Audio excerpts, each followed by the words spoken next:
أعوذ بالله من الشيطان الرجيم. بسم الله الرحمن الرحيم. السلام عليكم ورحمة الله وبركاته.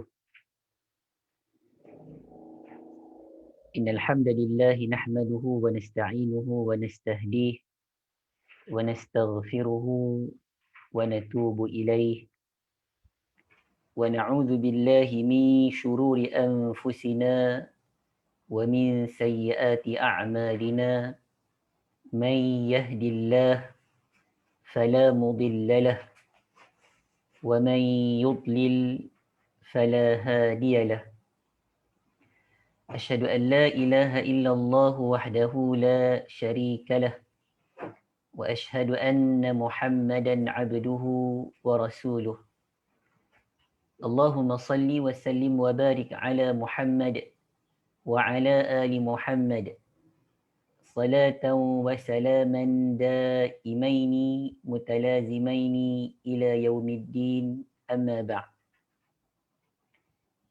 قال الله تعالى في كتابه العزيز بعد أعوذ بالله من الشيطان الرجيم: ومن أحسن قولا ممن دعا إلى الله وعمل صالحا وقال إنني من المسلمين. صدق الله العظيم.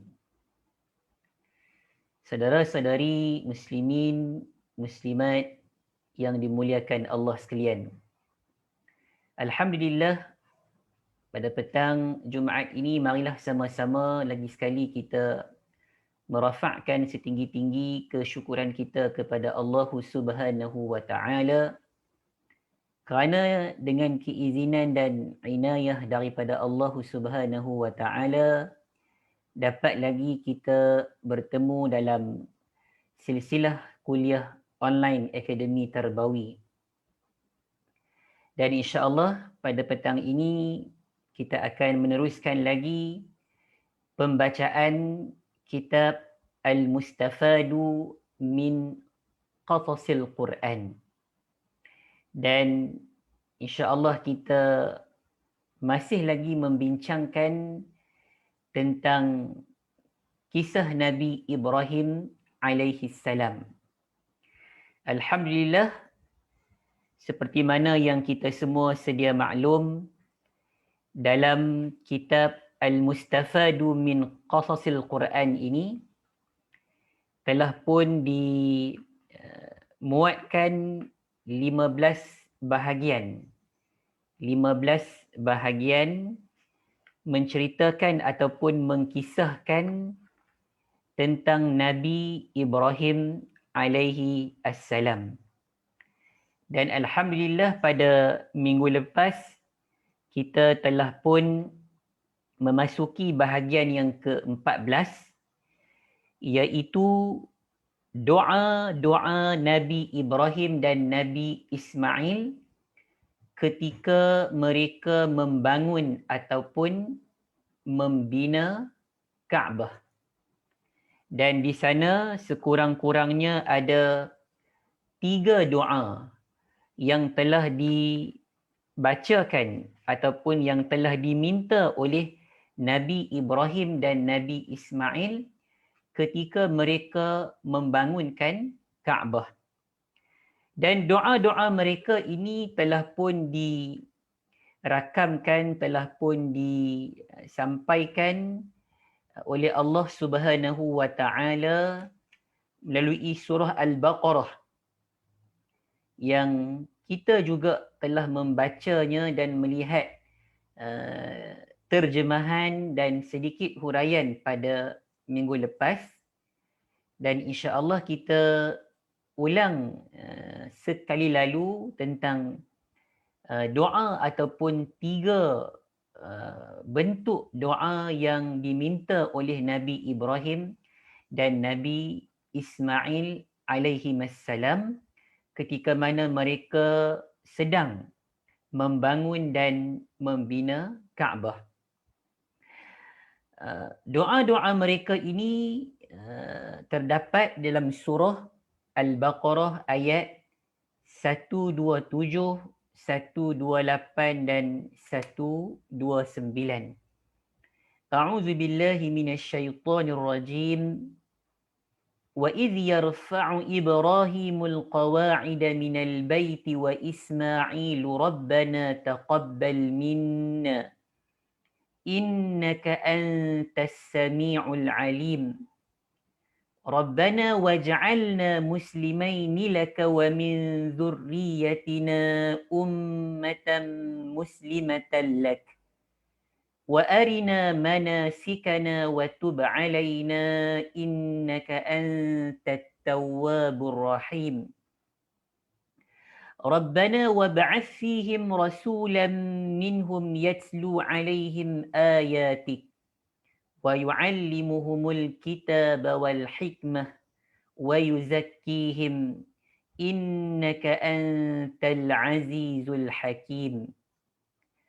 Terjemahannya, dan ingatlah ketika Ibrahim meninggikan asas Baitullah bersama Ismail seraya berdoa, Ya Tuhan kami, terimalah amalan daripada kami.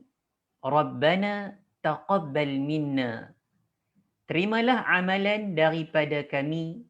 Sesungguhnya engkaulah yang maha mendengar, maha mengetahui. Ini merupakan doa yang pertama. Kemudian lanjut lagi, Ya Tuhan kami, jadikanlah kami orang yang berserah diri kepadamu. Rabbana waj'alna muslimaini lak.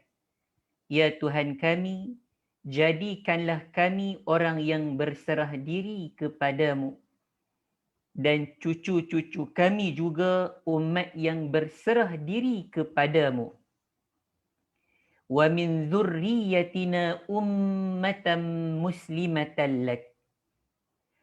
Dan tunjukkanlah kepada kami cara-cara melakukan ibadah, iaitu ibadah haji.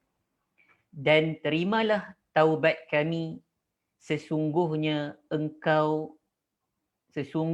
engkaulah yang maha penerima taubat dan maha penyayang. Ini merupakan doa yang kedua Nabi Ibrahim dan Nabi Ismail alaihimassalam. Mereka minta daripada Allah Subhanahu wa taala agar mereka menjadi orang-orang yang berserah diri. Orang-orang yang menyerah diri kepada Allah Subhanahu wa taala. Dilanjutkan lagi dengan doa mereka yang ketiga, Ya Tuhan kami, utuslah di tengah-tengah mereka seorang Rasul daripada kalangan mereka sendiri.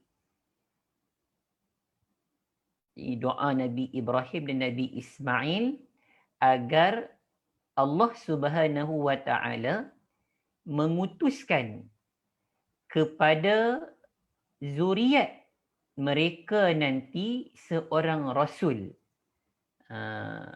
Ya Tuhan kami, utuslah di tengah-tengah mereka seorang Rasul dari kalangan mereka sendiri yang akan membacakan kepada mereka ayat-ayat-Mu dan mengajarkan kitab dan hikmah kepada mereka dan mensucikan mereka.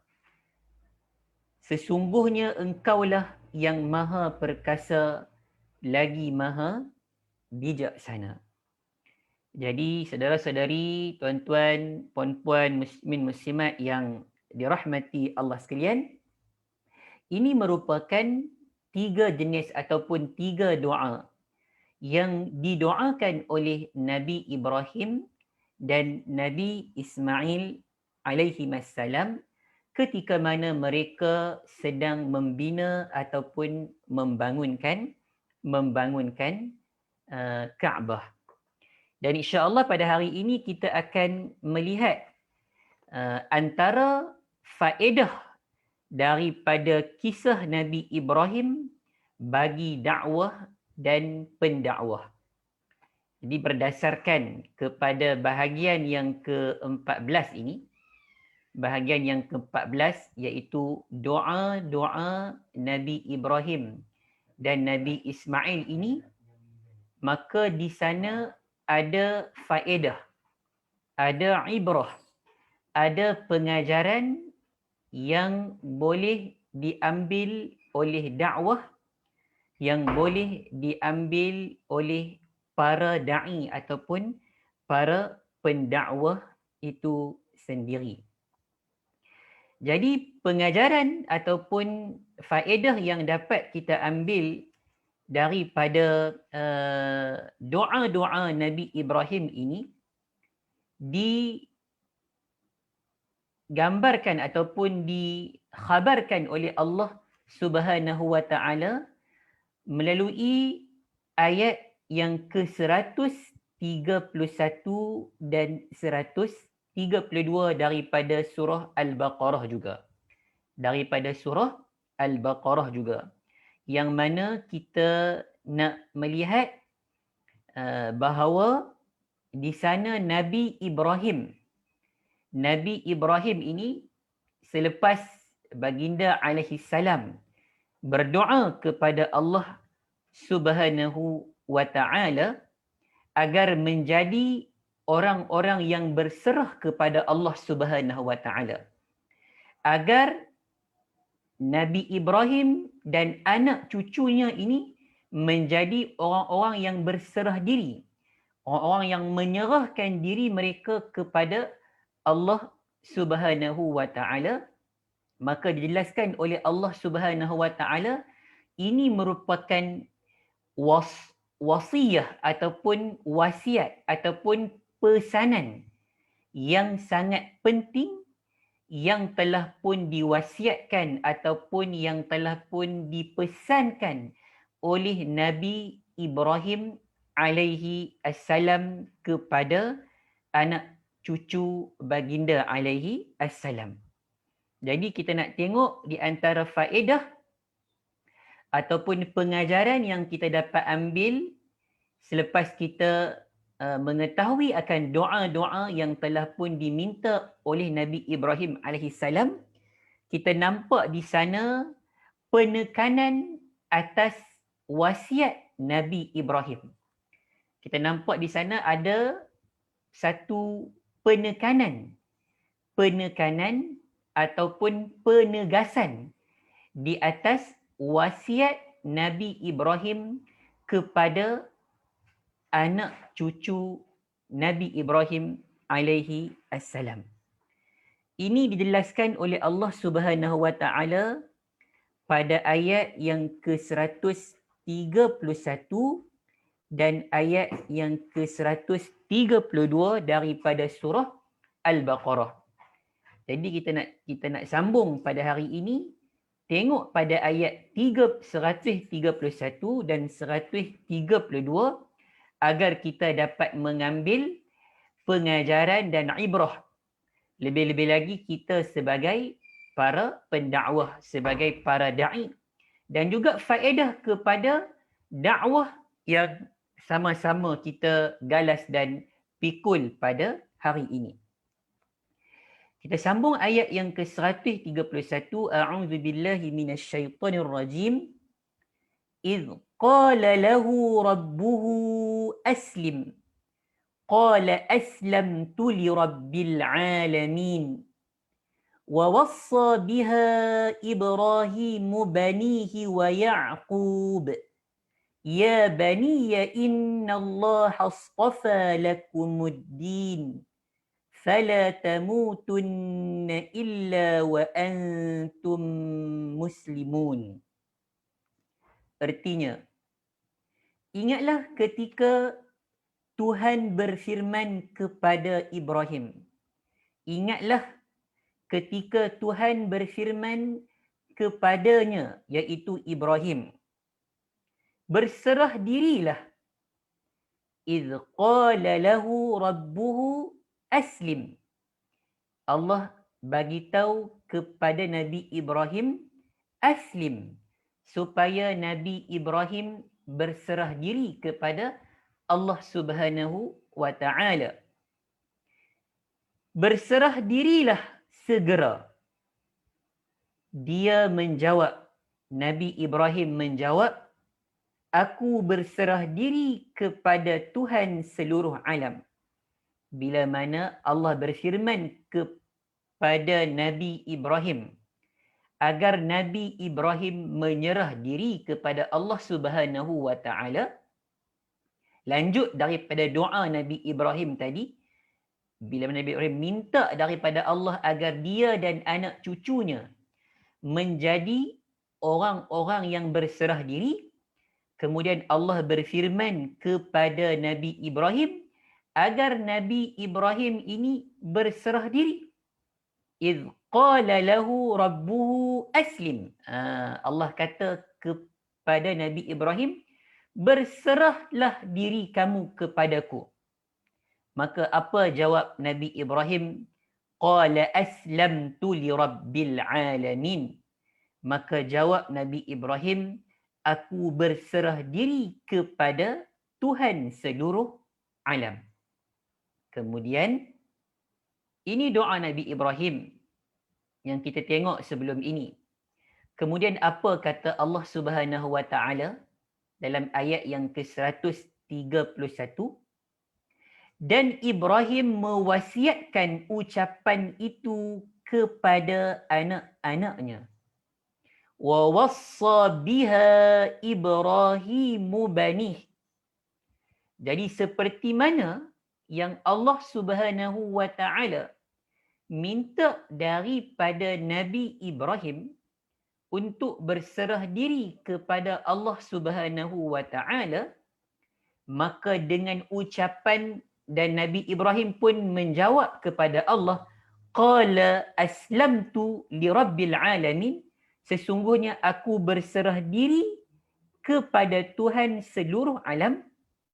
Dan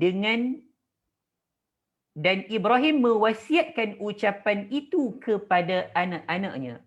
Dan dengan apa yang diucapkan oleh Nabi Ibrahim kepada Allah Subhanahu wa taala itu, itulah yang diwasiatkan oleh Nabi Ibrahim kepada anak-anaknya. Jadi ini kita tengok bagaimana Nabi Ibrahim bukan dia berdoa untuk diri dia saja, dia juga berdoa untuk anak cucunya. Seperti mana juga dengan apa yang dia ucapkan kepada Allah Subhanahu wa taala, seperti itu juga dia wasiatkan kepada anak cucunya agar mereka juga mengucapkan seperti mana yang diucapkan oleh Nabi Ibrahim alaihi assalam.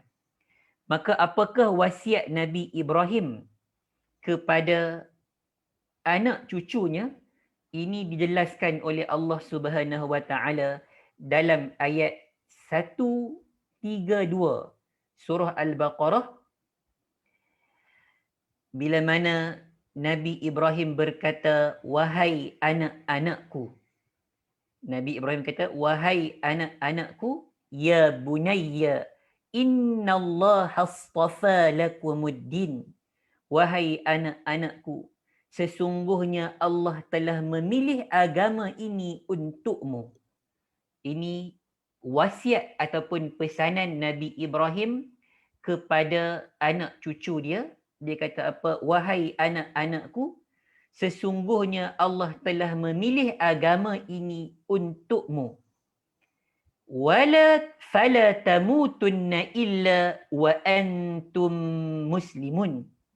Dan janganlah kamu mati kecuali dalam keadaan muslim. Dalam erti kata yang lain, dan janganlah kamu mati kecuali kamu mati dalam keadaan kamu ini menjadi seorang muslim yang benar-benar berserah diri kepada Allah Subhanahu wa taala. Muslimin, muslimat, saudara-saudari yang dimuliakan Allah sekalian.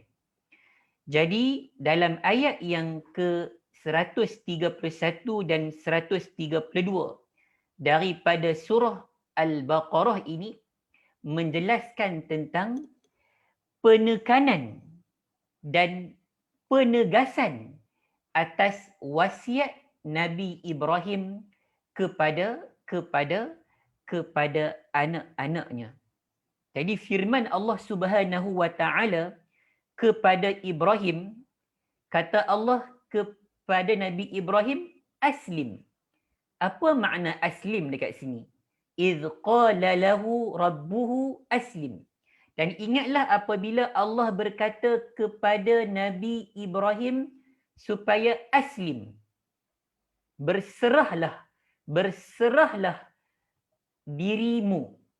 Jadi firman Allah Ta'ala kepada Nabi Ibrahim, aslim itu artinya dapat kita jelaskan di sini.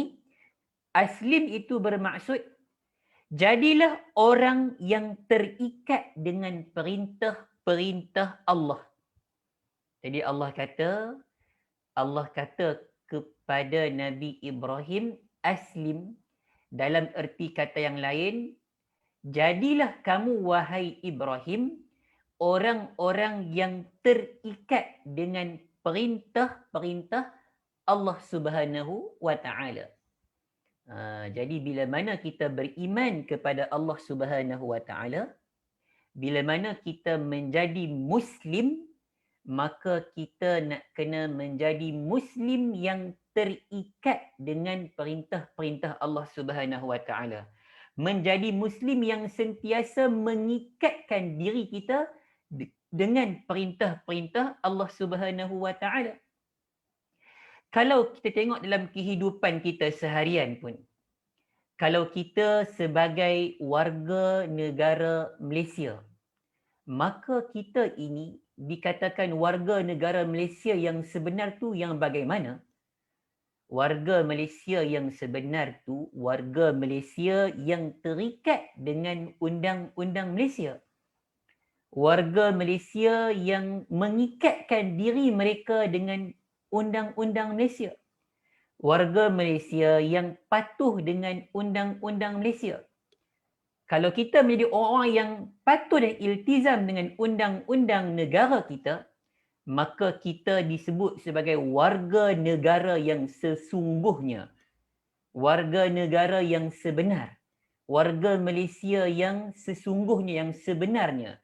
Sebab apa? Sebab kita terikat dan kita mengikatkan diri kita dengan undang-undang negara kita. Itu negara. Ini Islam. Agama Islam. Allah minta Nabi Ibrahim untuk berserah diri. Maka dalam erti kata yang lain, jadilah kamu wahai Ibrahim orang-orang yang terikat dengan perintah Allah Subhanahu wa taala. Dan ikhlaskanlah ibadahmu kepada Allah. Dan jadikan ia bersih dari syirik. Maknanya ibadah kita kepada Allah Subhanahu wa taala ini nak kena bersih daripada syirik. Dan bersih daripada pandangan-pandangan jahat. Dan tetaplah dalam Islam. Teguhlah memegang tauhid. Itulah yang dimaksudkan, yang diminta oleh Allah Subhanahu wa taala kepada Nabi Ibrahim alaihi assalam. Bila mana kita membaca iz qala lahu rabbuhu aslim. Allah minta Nabi Ibrahim menjadi orang yang terikat dengan perintah-perintah Allah Subhanahu wa taala. Allah minta Nabi Ibrahim menjadi orang yang ikhlas dalam beribadah. Bersih daripada unsur-unsur syirik. Bersih daripada pandangan-pandangan yang jahat. Dan tetaplah dalam Islam dan teguhlah memegang tauhid ataupun memegang akidah Islam ini. Itu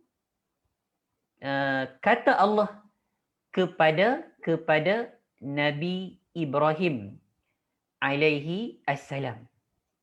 Kemudian maka Nabi Ibrahim berkata. Nabi Ibrahim kata apa? Aku serahkan diriku pada Rabb alam semesta. Nabi Ibrahim dia kata qala aslamtu li rabbil alamin. Maka aku berserah diri kepada Allah Rabb sekian alam. Dalam arti kata lain, aku akan menjadi seorang yang terikat dengan perintah-perintah Allah Subhanahu Wa Taala. Aku akan ikhlas dalam beribadah. Dan dalam ibadah aku akan bersih daripada unsur-unsur syirik, daripada unsur-unsur jahat. Dan akan tetap teguh dengan agama Allah Subhanahu Wa Taala. Itulah yang dikatakan maksud berserah diri kepada Allah Subhanahu Wa Taala dengan penyerahan yang sesungguhnya. Kemudian selepas itu lanjut lagi, kemudian Nabi Ibrahim alaihi salam mewasiatkan kalimah tadi. Mewasiatkan kalimah baginda alaihi salam. Mewasiatkan ucapan baginda alaihi salam tadi, mewasiatkan semua ucapan dan kalimah tersebut kepada anaknya, kepada putranya. Maka di sini saudara-saudara sekalian, Allah Subhanahu Wa Taala memilih kalimah di sini dengan kalimah wassa. Wa wassa biha Ibrahimu bani. Wa wassa biha Ibrahimu banihi wa Ya'qub. Dan Nabi Ibrahim mewasiatkan kalimahnya ataupun ucapannya kepada anak-anaknya dan kepada Yaqub.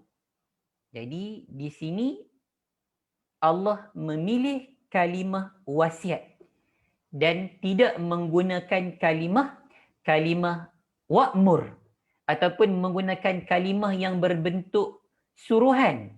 Tapi di sini didatangkan kalimah yang berbentuk wasiat. Maka wasiat ini menunjukkan pentingnya penyerahan diri kepada Allah Rabb sekalian alam.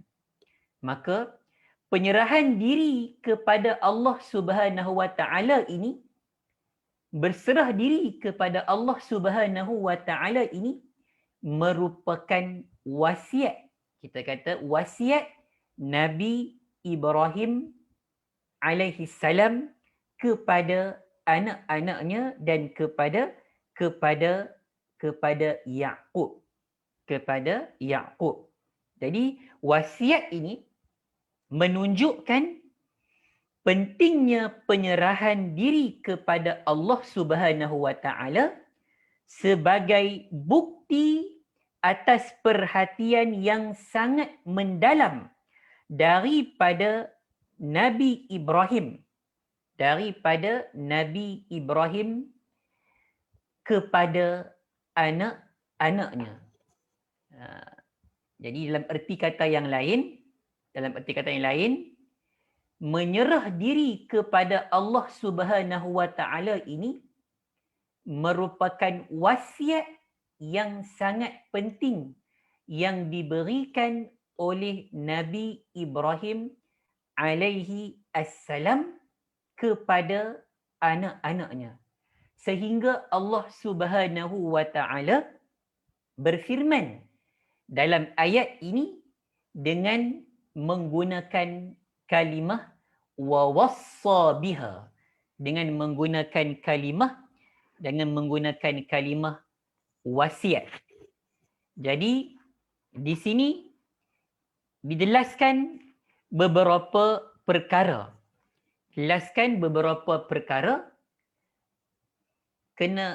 Kenapa Allah Subhanahu Wa Taala memilih perkataan wasiat dekat sini. Wa wassa biha Ibrahimu banihi. Kenapa menggunakan kalimah wasiat? Maka di sana ada beberapa perkara. Ada 3 perkara yang dapat kita ambil pengajaran dan faedah daripada ayat yang ke-132 daripada surah Al-Baqarah ini. Wa bayan dzalik min wujuh. Jadi dalam nak menjelaskan ayat yang ke 132 ini tentang penekanan wasiat Nabi Ibrahim ini dapat menjelaskan kepada kita dengan 3 perkara. Dengan 3 perkara. Yang pertama, apa dia yang pertama? Al-awwal. Annahu ta'ala lam yaqul wa amara Ibrahimu banihi. Allah Subhanahu wa taala dalam ayat yang ke-132 ini tidak berkata Nabi Ibrahim memerintahkan kepada anak-anaknya. Allah tak kata Nabi Ibrahim memerintahkan kepada anak-anaknya. Tidak mengatakan Nabi Ibrahim menyuruh anak-anaknya. Tetapi bal qala wassahum. Tetapi Allah Subhanahu wa taala mengatakan Nabi Ibrahim mewasiatkan kepada mereka. Nabi Ibrahim mewasiatkan kepada mereka. Kerana apa? Kerana lafaz wasiat itu lebih mendalam maknanya daripada lafaz suruhan. Lafaz wasiat itu lebih dalam maknanya daripada lafaz suruhan. Dan lafaz wasiat ini juga lebih menampakkan betapa pentingnya apa yang nak disampaikan oleh Nabi Ibrahim kepada anaknya. Kerana apa? Allah Subhanahu Wa Taala memilih ataupun menggunakan kalimah al-wasiyah dekat sini. Lianna al-wasiyah takunu 'adatan 'inda al-khawfi min al-maut. Kerana wasiat ini selalunya ataupun biasanya wasiat ini dia akan berlaku ketika mana seseorang itu takut apabila menghadapi kematian. Seseorang yang bila mana dia takut ataupun merasakan yang dia akan menghadapi kematian, maka dia akan berwasiatlah. Dia akan berwasiat ataupun berpesan kepada ahli keluarganya, kepada anak-anaknya. Jadi kerana wasiat itu biasanya diberikan oleh orang yang takut menghadapi kematian. Wa fi dhalika al-waqt yakunu ihtiyat al-insan lidinihi ashaddu wa atam. Dalam keadaan seseorang itu dekat dengan kematian ataupun ingin menghadapi kematian, maka perhatiannya kepada perkara-perkara yang berkaitan dengan agama, dengan perkara-perkara yang berkaitan dengan din, dia akan ambil berat lebih sikit daripada sebelumnya. Jadi kalau kita ni, kita kata, kita pun lah kalau kita sihat, kita segar, kita tak rasa sangat nak ambil berat pasal agama ini ataupun pasal ibadah. Tapi bila mana kita diuji oleh Allah Subhanahu Wa Taala, kita sakit ke, kita lemah ke, kita menghadapi ujian dan cubaan daripada Allah Subhanahu Wa Taala, pada ketika itu kita sendiri akan lebih dekat dengan Allah Subhanahu Wa Taala. Lebih kita kata tertingkat perhatian kita dalam perkara-perkara yang berkaitan dengan dengan agama. Saat itu perhatian manusia terhadap agamanya lebih serius dan lebih ambil berat. Apabila telah diketahui bahawa Nabi Ibrahim alaihi salam sangat ambil berat kita kata tentang perkara ini dan tentang wasiat ini kepada anak-anaknya, fa iza urifa annahu alaihi salam, apabila diketahui bahawa Nabi Ibrahim alaihi salam fi zalikal waqt kana muhtamman bihadzal sangat mengambil berat tentang perkara ini, tentang ucapan ataupun kalimah ini, mutasyaddidan minhu kana al-qaul ila qabulihi aqrab, maka ini akan menjadikan orang yang mendengar wasiat ataupun pesanan ini akan dapat menerima pesanan dan wasiat ini dengan mudah, dengan mudah. Sebab itu Allah Subhanahu wa taala dalam ayat yang ke-132 ini menggunakan kalimah wa wassa biha Ibrahimu banihi wa Yaqub. Nabi Ibrahim mewasiatkan kalimah ataupun ucapan beliau yang kita jelaskan pada ayat yang ke-131 sebelum ini, maka dengan menggunakan kalimah wasiat ataupun pesanan ini akan memudahkan kita kata orang yang mendengar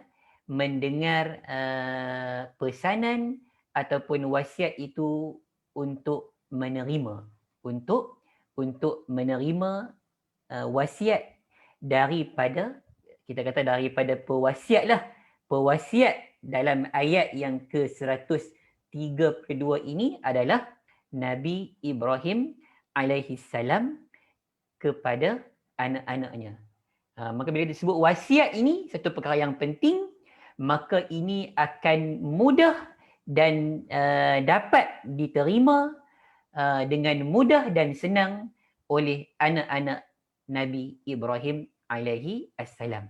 Itu perkara yang pertama, menjelaskan kenapa Allah Subhanahu wa taala menggunakan kalimah al-wasiyah ataupun wasiat dalam ayat yang ke-132 ini dan tidak menggunakan kalimah yang berbentuk al-amr, iaitu berbentuk suruhan.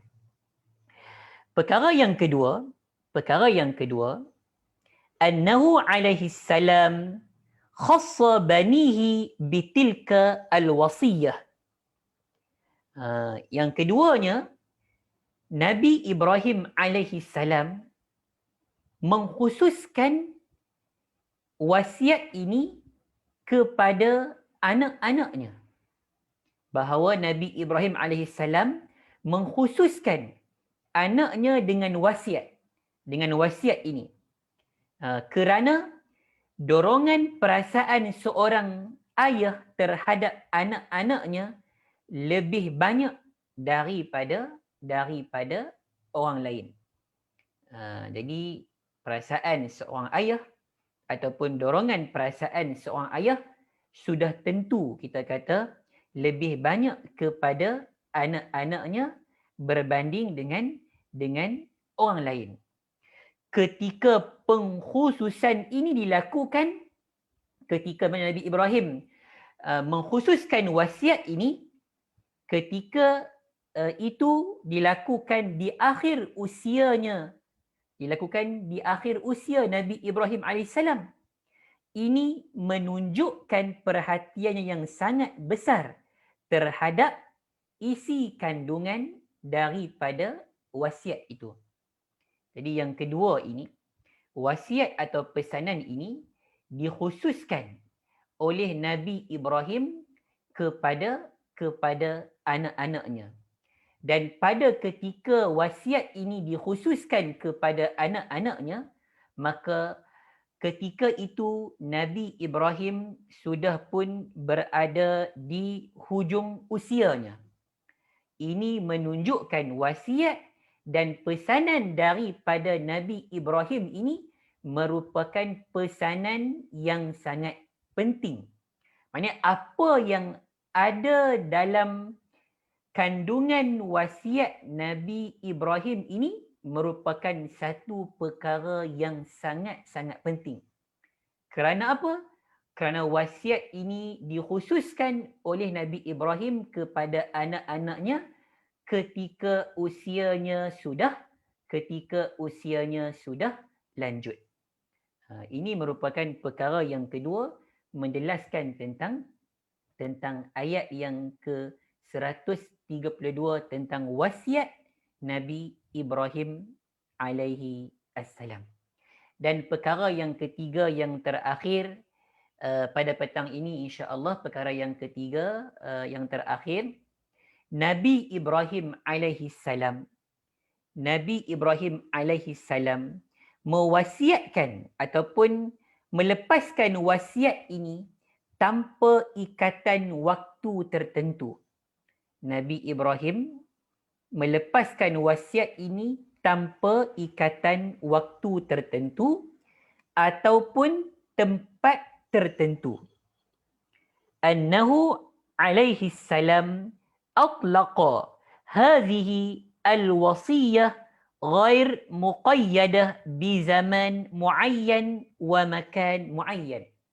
Nabi Ibrahim mewasiatkan dengan wasiat ini kepada anak-anaknya tanpa ikatan waktu tertentu, tanpa mengikat dengan waktu-waktu tertentu ataupun tanpa mengikat dengan tempat-tempat yang tertentu. Summa zajjarahum ablaq az-zajr an yamutu ghaira muslimin. Kemudian Nabi Ibrahim memberikan peringatan. Ini kandungan yang penting dalam wasiat Nabi Ibrahim.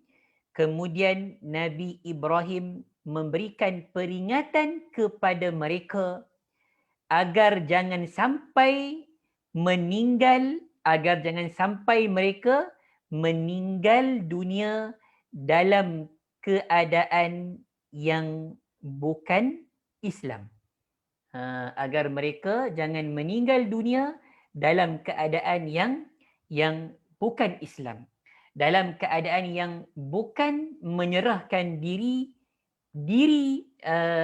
mereka kepada Allah Subhanahu wa taala. Ini sekali lagi menjelaskan kepada kita, menunjukkan kepada kita betapa besarnya perhatian Nabi Ibrahim alaihi salam terhadap wasiatnya.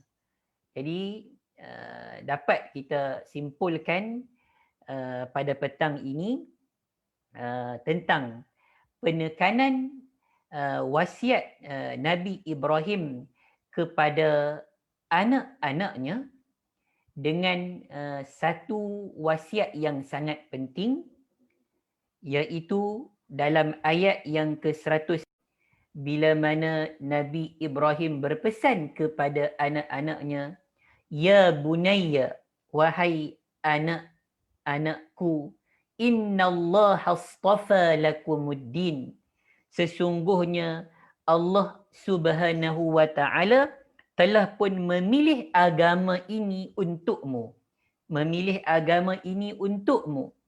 Fala tamutunna illa wa antum muslimun.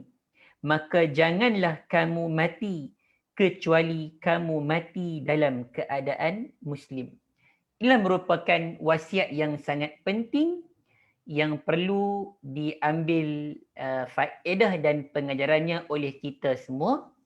Lebih-lebih lagi kita sebagai seorang pendakwah, Lebih-lebih lagi kita sebagai seorang ketua dalam keluarga, lebih-lebih lagi kita sebagai seorang ayah kepada kita kata anak-anak kita, di antara perkara yang sangat-sangat penting dititik beratkan oleh Nabi Ibrahim kepada anak-anaknya agar anak-anaknya ini menjadi seorang Muslim, menjadi seorang yang berserah diri, dan jangan sesekali kamu mati ataupun kamu meninggal dunia, melainkan kamu meninggal dunia dalam keadaan kamu Muslim, dalam keadaan kamu menjadi orang-orang yang berserah diri kepada Allah Subhanahu wa taala.